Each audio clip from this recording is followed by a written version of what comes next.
Tengan un buen día, queridos hermanos. Les saluda Carlos Cruz, pastor de la Iglesia de Cristo, Obra de Sonsonate, de los ministerios sobre el final de los tiempos. Estamos aquí nuevamente para aquellos que quieran escuchar la bendición que es a través de su santa palabra. Que el Señor me los bendiga. Y vamos a abrir nuestras Biblias en Juan 1:1. Juan 1:1.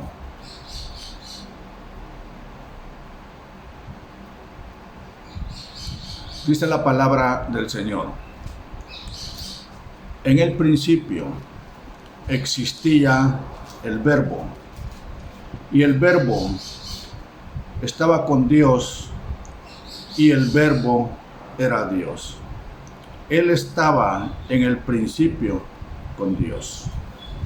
Dios Padre, que estás en gloria, en el nombre de mi Señor Jesús, te damos gracias por este día. Te damos gracias por el cuidado que has tenido hasta hoy para con tus hijos.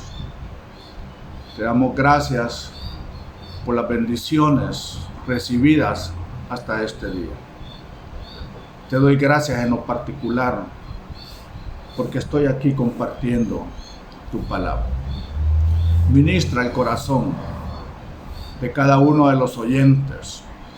Abre sus oídos para que pueda esta palabra caer en buena tierra. Esa tierra que está en cada uno de nosotros, en nuestro corazón. Amén, Señor, y amén. Hermanos, hablar de Dios, quizás nada más nosotros podemos dirigirnos a facetas de Él, porque ¿quién conoce a Dios en su totalidad? ¿Quién conoce a Dios en su totalidad? Hay uno que sí lo conoce, que es su Hijo. Por eso la palabra nos dice: nadie conoce al Padre sino su Hijo. ¿Y quién conoce al Hijo sino el Padre? Pero también podemos conocer al Padre si se lo pedimos a su Hijo, y Él nos los puede revelar. Recordemos a Esteban. Él le dice al Señor Jesús que quería conocer al Padre. Y Felipe parece que. Y le dice: Felipe, tanto tiempo que has estado conmigo. Y ahí le dice: el que me conoce a mí, conoce al Padre. Acordémonos que Dios es espíritu. Y como es espíritu, no se ve. Y aquí en Juan 1:18 dice: nadie ha visto jamás a Dios. El unigénito Dios que está en el seno del Padre, Él le ha dado a conocer. Su Hijo nos ha dado a conocer a su Padre. Pero aquí en Juan dice: en el principio. En el principio, porque hay varios principios. En Génesis dice: en el principio creó Dios los cielos y la tierra. En el principio, un principio. Aquí dice: en el principio existía el Verbo. En Isaías la palabra dice: yo declaro desde el principio el fin. Hay varios principios. Y para comprender la palabra del Señor, nosotros debemos de estar dotados de algo. Porque para conocer a alguien, nosotros tenemos que estar cerca de Él, acercarnos a Él. Y la palabra nos dice algo que ya nosotros lo conocemos, pero es necesario recalcar en eso. En Hebreos, que es el libro sacerdotal en el Nuevo Testamento, nos habla de la fe. Y dice, ahora bien, la fe es la certeza de lo que se espera. O sea, la seguridad de lo que se espera. ¿Y qué esperamos nosotros? Hay muchas promesas que nos ha hecho Dios que las esperamos. Promesas. Y dice, la convicción, o sea, la demostración de lo que no se ve. Son cosas tan espirituales que nosotros tenemos que tener esa fe, que hay un don de fe, pero hay una fe hacia Dios. Y esa fe hacia Dios es la que nosotros debemos de ver para acercarnos a Dios Padre. Y sin fe es imposible, dice en el 6, agradar a Dios. Porque es necesario que el que se acerca a Dios crea que Él exista. Si yo tengo que acercarme a alguien es porque creo que Él existe. El problema es que Dios es espíritu. Dios es espíritu y no lo vemos. Los apóstoles vieron a Jesús, conocieron a Jesús, hablaron con Jesús, vieron lo que Jesús hizo, comieron con Jesús, le preguntaron a Jesús y Jesús les contestó. Lo conocieron en lo físico, pero en realidad lo conocieron en sí, en su naturaleza divina. Bien. Porque llega un momento en que los discípulos de Él le dicen, aumentanos la fe.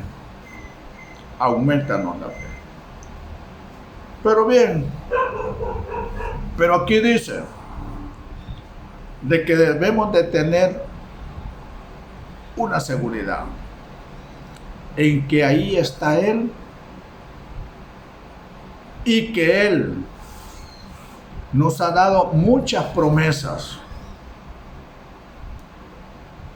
El asunto es por qué algunas promesas no se nos cumplen.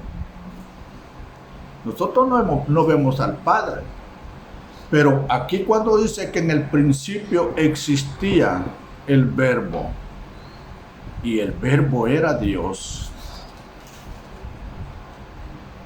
y si se dice de que Padre, Hijo y Espíritu Santo son una sola cosa, los que vieron a Jesús vieron a Dios, vieron al Padre.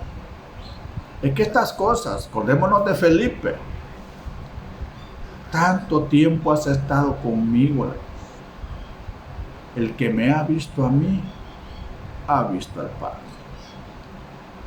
Pero hoy ya Jesús ya está con su Padre y nosotros estamos acá. Pero se dice que nosotros conocemos al Padre a través de su palabra. Hay una que es el Logos. Hay una definición bonita de Logos donde dice que es la palabra de Dios en su existencia. Es una palabra de Dios en su existencia, el Padre. Pero como esa palabra en su existencia estuvo aquí en existencia a través de Jesús, y Jesús dio la palabra, es Dios en el mismo Jesús, a través de la palabra que brotó, que nos está dando a conocer al Padre. Y para conocer al Padre se necesita mucha fe. Hay un lugar donde nosotros nos acercamos a Dios, que es el altar. hay un lugar, y esto deberíamos de tenerlos en la casa. Generalmente los que estamos en la doctrina del sacerdocio, se nos aconseja que tengamos un lugar en la casa apartado. Y si es posible que tengamos esos elementos simbólicos propios de nuestra doctrina, como es una vara que simboliza la autoridad, una espada que significa la palabra. Algunos le agregan uvas, vino, hay también sal, hay aceite. Todo eso, símbolos, los de nuestra doctrina deben de tenerlos en el altar. Y ese altar es un lugar donde nos permite acercarnos a Dios. Ese lugar tiene que ser sagrado en nuestras casas, donde llegamos en las noches y le pedimos a Dios, o en la mañana, o en la hora que tengamos una necesidad de acercarnos a Él. Y llegamos a ese altar y con fe le pedimos. Y posiblemente Él nos ha hecho promesas a través de los profetas. En nuestra doctrina creemos en la profecía. Posiblemente habrán doctrinas donde no creen en la profecía ni en el Espíritu Santo, pero son cuestiones doctrinales, lo respetamos. Pero en nuestra iglesia sí creemos en la profecía. Y a veces a través de ella se nos ha hecho muchas promesas. La pregunta es, ¿por qué algunas de esas promesas no se cumplen? En algunas veces posiblemente sea porque no se ha llegado el tiempo. Las promesas se dan en el tiempo de Dios, no en el tiempo en que nosotros queremos. Pero a veces no es por eso. A veces no es por eso. Vamos a abrir nuestras Biblias permítanme, vamos a decir Génesis 22. Génesis 22. Génesis 22. Permítanme buscarlo. Génesis 22. Aquí es. Aquí habla sobre Abraham. Y Abraham es conocido como el padre de la fe. Dice, acordémonos que Abraham no tenía hijos, pero Dios le dio un hijo, el hijo de la promesa. Tuvo otro hijo, pero aquí nos referimos al hijo de la promesa. Y le dice en el 22:1, aconteció que después de estas cosas, Dios probó a Abraham y le dijo, Abraham, y él respondió, heme aquí. Dice, probó a Abraham. Dios prueba. Dios prueba. Y mire con lo que lo probó. Le dice en el 2, toma ahora a tu hijo, tu único, a quien amas, a Isaac, y ve a la tierra de Moriah y ofrécelo ahí en holocausto sobre uno de los montes que yo te diré.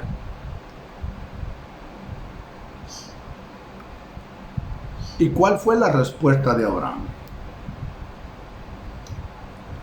Se levantó muy temprano y obedeció.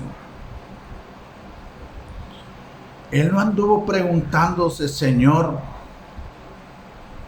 como un personaje bíblico que le dijo, me diste un hijo y hoy me lo quitas, te estás burlando de mí. No. Abraham se levantó temprano. Cualquiera hubiera dicho, ¿por qué le pidió Dios a su único hijo en holocausto? Probando obediencia. Por eso que a Abraham se le llama el padre de la fe. Y dice que siempre obedeció. Y agarra la leña, todo lo necesario para hacer holocausto. Eso lo da al hijo. Todavía, niñito cargando la leña.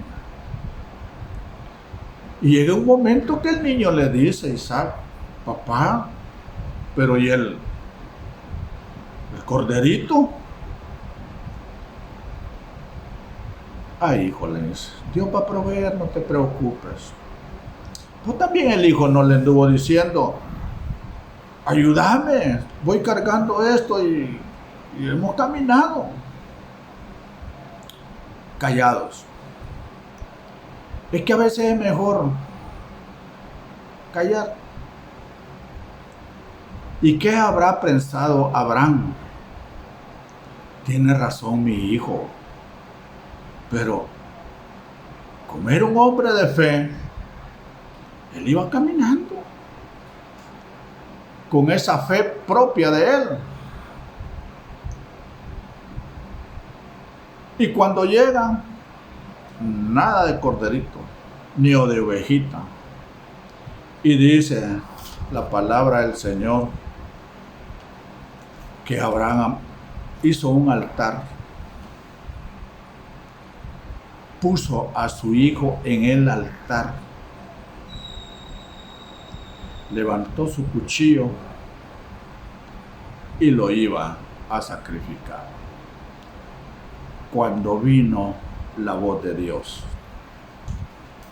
Y eso está en el 15.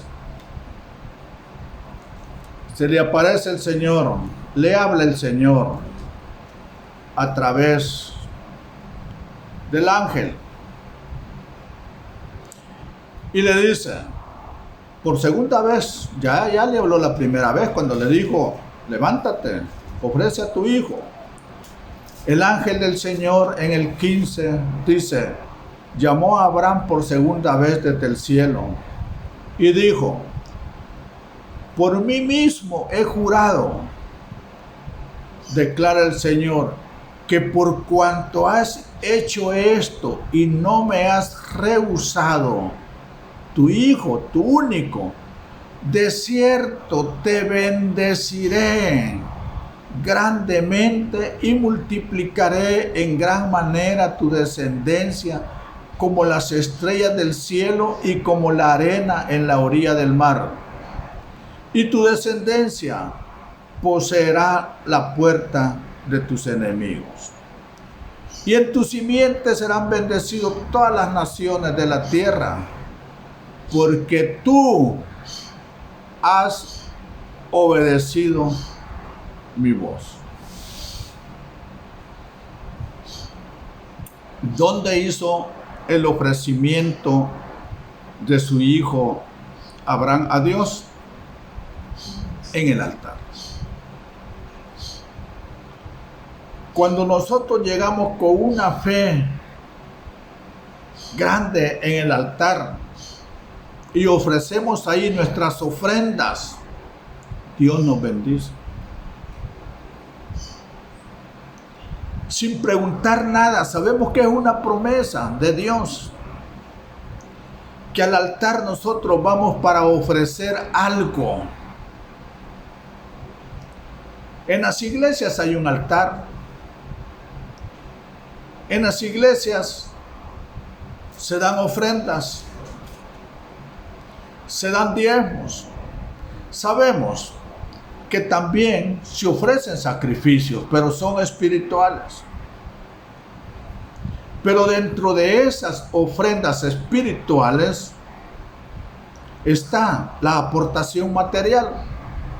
Porque todo lo que se da en el nombre del Señor, en una forma material, se convierte en espiritual.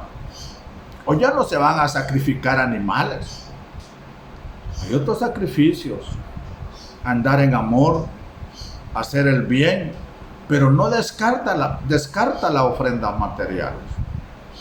En el altar de nuestra casa, ¿qué es lo que le llevamos como ofrenda? Nuestro corazón. Nuestro corazón. En la iglesia, además de llevar como ofrenda nuestro corazón, porque dice de que en el altar hay un ángel que ve lo que tú entregas y si lo das de corazón. ¿Cómo está esa relación? Esto es lo que hay. De Dios contigo. Si para relacionarse hay que llevar algo, yo siempre tengo en mente, hermano, y aquí lo repito, que cuando alguien de la iglesia lo invita en algún lugar, digamos a comer, hay hermanos que siempre pregunten, ¿hay algún enfermo aquí? ¿Hay alguna necesidad? Y oren por eso. Yo no entiendo. Hasta hoy Dios me ha alumbrado que cuando hay que llegar a algún lugar hay que llevar algo, por muy pequeño que sea. Así es, Dios se agrada cuando tú te acercas a Él y le llevas algo. Pero está escrito, es que todo está escrito acá. El asunto es de que a veces solo subrayamos lo que nos conviene. Dios es amor. Subrayamos. Y la palabra dice que nadie se acerca a mí con las manos vacías. Hay que llevarle algo al Señor. Es que esas son las condiciones para que las promesas se cumplan. Lo sabemos, pero lo hacemos. Somos oidores y no hacedores. Damos lo que queremos, porque el Señor es recto en lo que dice, traer todo el diezmo al alfolí, todo el diezmo al alfolí. No dice lo que vos querrás, lo que te sobre, la monedita que te metiste en la mano y encontraste, tocaste un billete, pero no la monedita porque esa es más chiquitilla y la das. Por eso es de que a veces las promesas que se te han hecho a ti no se cumplen. Simplemente, fíjese que hay una parte aquí en Hebreos, vamos a ver, en Hebreos 5 parece que es, vamos a buscarlo, hermanos. Son textos que se me vienen en la mente, no los tengo anotados, pero aquí están. Dice: Cristo, en los días de su carne, en el 7, Hebreos 5, 7, en los días de su carne, o sea que el Dios encarnado, el Dios en esta existencia, aprendió obediencia, dice en el 8. Pero hay una parte, no era aquí, hermano, donde dice que él ofrendó. Y mire la ofrenda que dio. Hebreos 10:10. Me lo pone el Señor y yo, pues, no lo tengo anotado, hay que buscarlo. Dice acá, pero ya está. En el Hebreos 10:10 dice: por esta voluntad hemos sido santificados mediante la ofrenda del cuerpo de Jesucristo una vez para siempre. ¿Cuál voluntad? En el 7 dice, entonces dije, he aquí, yo he venido, y entre paréntesis dice, en el rollo del libro está escrito de mí. Ya se había escrito desde antes, profecía escrita. Para hacer, oh Dios, tu voluntad. ¿Y cuál es la voluntad de Dios? Su justicia, lo que Él desea. Y lo que Él desea está plasmado aquí. Y Él te dice, nadie se acerca a mí con las manos vacías. Y viene el Señor Jesús en su carne. Y dice que por esa voluntad, que es la justicia, Juancito, te conviene que me bautices. Os conviene que cumplamos con toda justicia. Le dice el Señor Jesús cuando llegó. Él no tenía pecado, pero llegó donde Juan a que lo bautizara. Y Juan cuando lo vio dijo, no, yo debo ser bautizado, pero él viene a mí. Momento, le dijo, es conveniente que cumplamos con toda justicia, o sea, con toda su voluntad. Y viene el Señor Jesús y dice que por esa voluntad hemos sido santificados mediante la ofrenda del cuerpo de Jesucristo una vez para siempre. Él ofrendó su cuerpo. Y la ofrenda es un reconocimiento de la obediencia. La ofrenda es un reconocimiento. Cuando yo le llevo algo al Señor como Él lo pide, le estoy diciendo, soy obediente a ti. Y cuando Dios dice, Padre, mi Hijo amado en quien me he complacido, el mismo Padre, cuando tú honras a su Hijo, se complace en ti. Y cuando se complace en ti, Él va a cumplir lo que te ha prometido. Fíjese que antes sacrificaban animalitos, los hebreos, como ofrenda, como holocaustos, ofrecían animalitos. Había varios tipos de ofrenda,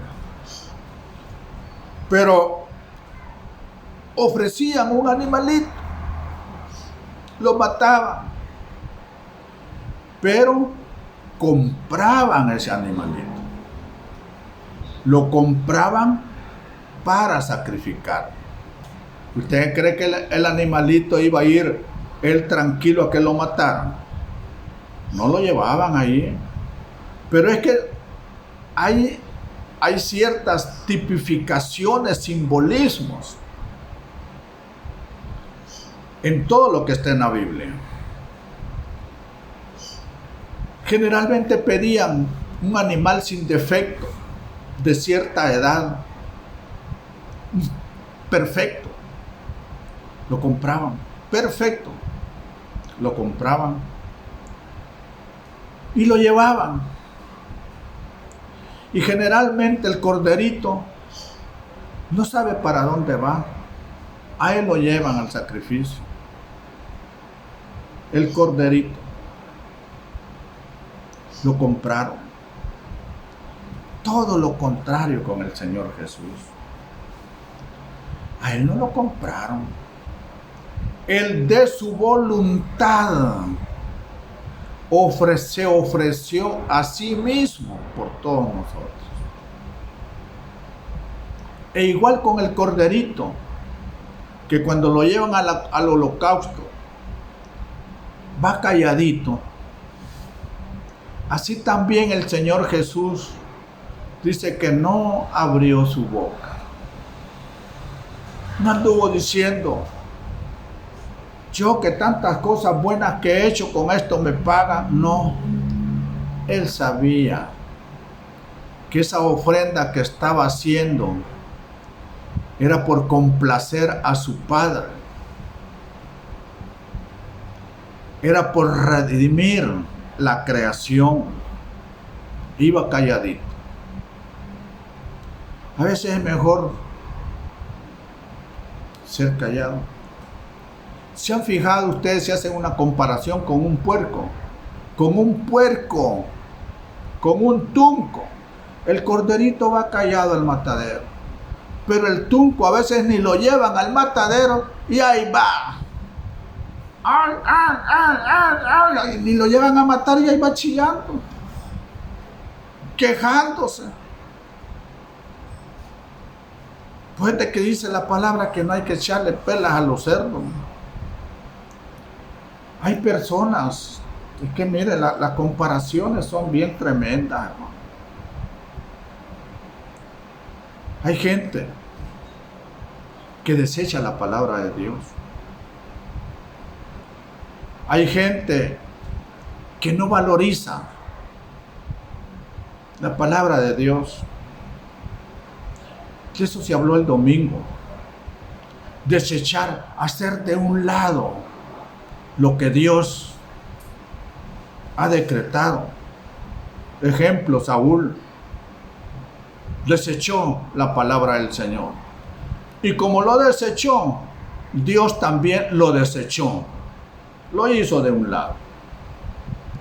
El propósito de Dios no puede ser estorbado. El propósito de Dios está siempre permanente. A los que desechan, a veces son a los hijos de Él que ha puesto para que cumplan ese propósito, pero que se salen del propósito. Saúl fue ungido, pero desechó la palabra del Señor. No hizo lo que se le dijo que hiciera. Lo desechó. Lo quitó como rey. Puso a otro. Puso a David, que dice la palabra que era conforme al corazón. Pero también cometió algo, que hizo lo malo, dice, ante los ojos de Dios. Tuvo que matar a uno de sus guerreros para quitarle a la mujer. Y dice la palabra que tuvo su retribución por eso.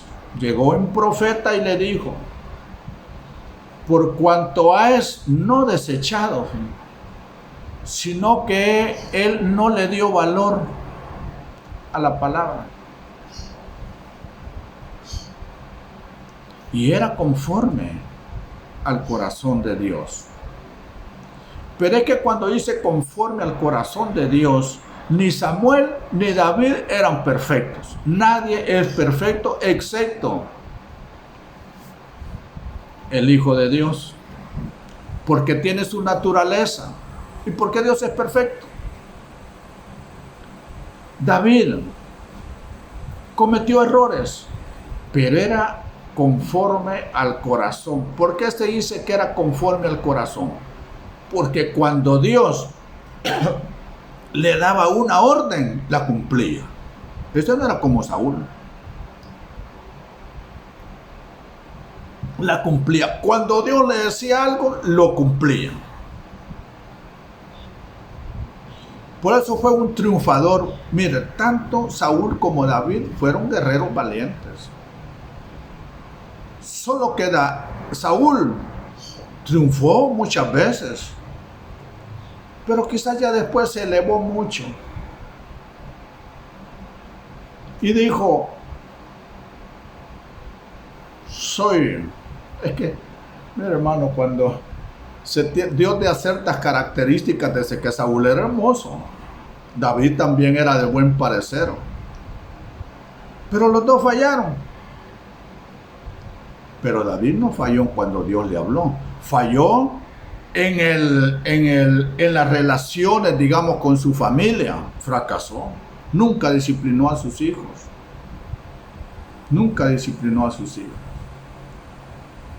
Pero también hizo de un lado, desvalorizó la palabra de Dios. Acordémonos que en Primera de Samuel 2:30, Primera de Samuel 2:30,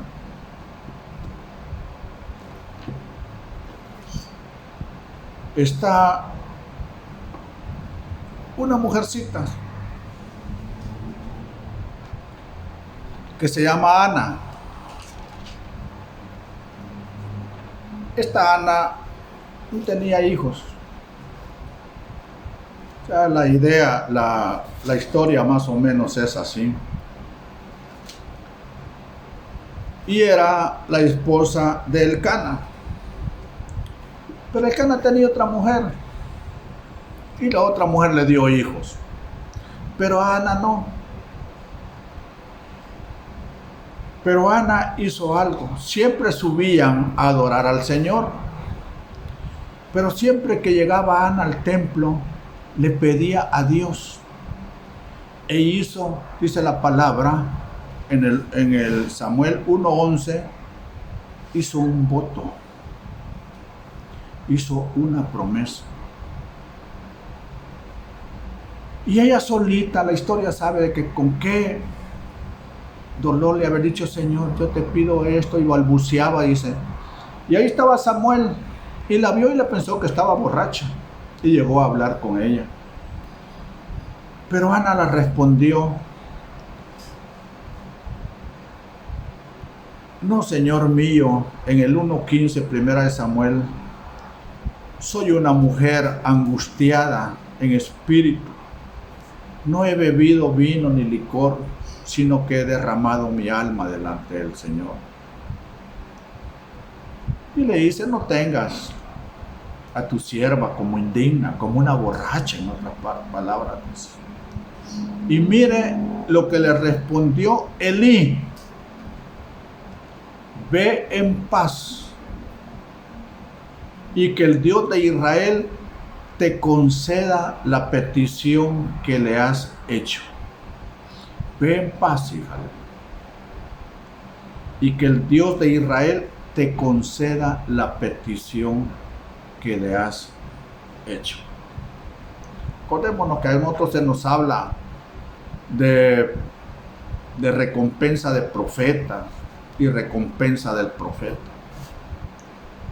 Mire lo que le dijo Samuel: ve en paz, le dijo, que el Señor de Israel te conceda la petición. Pero ya sabemos el pacto, el voto que hizo Ana. Y dice que en el 19, Elcana se llegó a Ana, su mujer, y el Señor se acordó de ella del voto y le dio un hijo. Salió embarazada. Era estéril, que para Dios no hay nada imposible. Y cuando salió embarazada, ya no subió a adorar al Señor. Y en el 23, Elcana, su marido, le dice, porque ella le dijo de que ya no iba a ir: haz lo que mejor te parezca, quédate hasta que lo hayas destetado. Porque Ana, mientras no iba a tener a su hijo ya listo para entregárselo al Señor, no iba a ir, se lo iba a llevar ya para dejárselo. Y le dice su marido: solamente confirma al Señor tu palabra, no le vayas a mentir, confirma tu palabra. La mujer se quedó y crió a su hijo hasta que lo destetó. Sabemos la historia, que cuando ya lo destetó, lo llevó donde Elí y se le entregó al Señor. ¿Cuál era la petición de Ana? Quería un hijo. Pero si me lo das, Señor, te lo voy a consagrar a ti.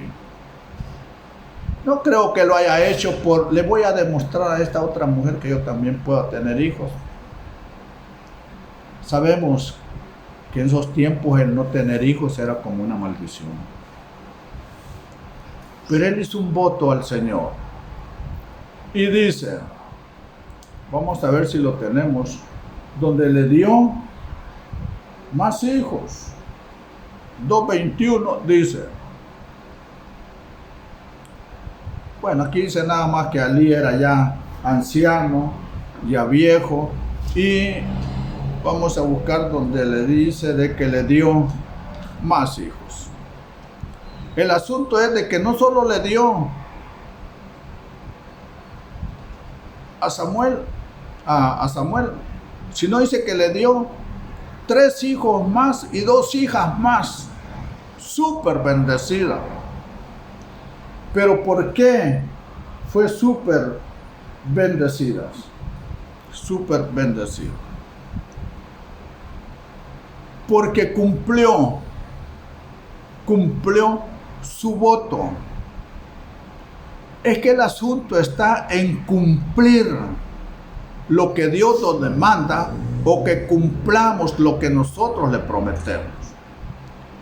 Aquí dice,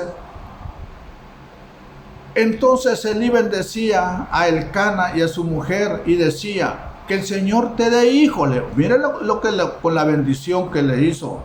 Te dé hijos de esta mujer en lugar del que ella dedicó al Señor y regresarán a tu casa. Le dijo Elí, que el Señor te bendiga y te dé más hijos en lugar de este que traes. En lugar de esto que traes te voy a dar más. No te voy a dar doble porción. Te voy a dar quíntuple, te voy a dar 3 varones más, porque aquí dice, y el Señor visitó a Ana y ella concibió y dio a luz a 3 hijos y 2 hijas. 3 hijos y 2 hijas. Señor, yo te traigo esta ofrenda. Tú me has prometido, he creído en tu palabra. Créeme, Señor, de que casi no tengo para comer. Pero yo te los entrego. Tal vez se recuerden ustedes de cierta experiencia ocurrida por alguien que cuando tal vez ustedes le escuchen lo van a identificar. De alguien que cuando el pastor pidió la ofrenda, algo así, que dijo que entregaran todo, no recuerdo muy bien, pero y él tenía un billete nada más de $20, que era con el que iba a llevar a su hijo a comer y a su hija a la salida del culto. Y la esposa le dijo, da lo que tienes. Y él no quería su 20, pero dijo, voy a creer en la palabra del Señor. Y entregó los $20.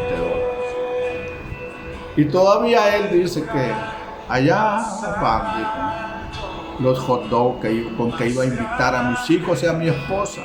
Hoy, en una forma graciosa, dijo, van a comer chuleta de zancudo. Chuleta de zancudo. Y se salieron de la iglesia. Salió un hermano y le dijo, lo estaba esperando. Y eso, porque el Señor me ha puesto que lo invite a comer. No comieron chuleta de zancudo, no comieron hot dog o tortas. Dice que la llevaron a un buen restaurante y comieron, pero más de la cuenta. Yo creo que hasta llevaron para su casa. Y es más, parece que hasta le regaló unos juguetes a sus hijos. Yo creo que ustedes ya más o menos identifican a ese hombre de Dios. Lo que podríamos decir es que las promesas se cumplen cuando nosotros le cumplimos a Dios. Cuando nosotros honramos a Dios con nuestros bienes. La palabra del Señor dice, honraré a los que me honran. Y a los que no me honran, los voy a ver de menos. Yo tengo mucho para ti, dice el Señor. Pero tú detienes a veces, detienes esas bendiciones. Cumple, sé obediente, cumple con tu voto, cumple con lo que tú le has prometido, pero cumple a cabalidad lo que tú le has prometido. Y yo te bendeciré como bendije a Ana. Ella me dio un hijo y yo le di 5 hijos, 3 hijas y 2 hijos. Yo se los di, porque yo sí soy un hombre de palabra. Que el Señor me los bendiga, hermanos, que los siga protegiendo de todo lo que está pasando en el mundo. Que el ángel del Señor extienda sus alas protectoras y los bendiga, no solamente a ti en lo personal, sino que a tu familia, tus hijos y todos tus bienes. Amén, Señor, y amén. Que el Señor me los bendiga abundantemente.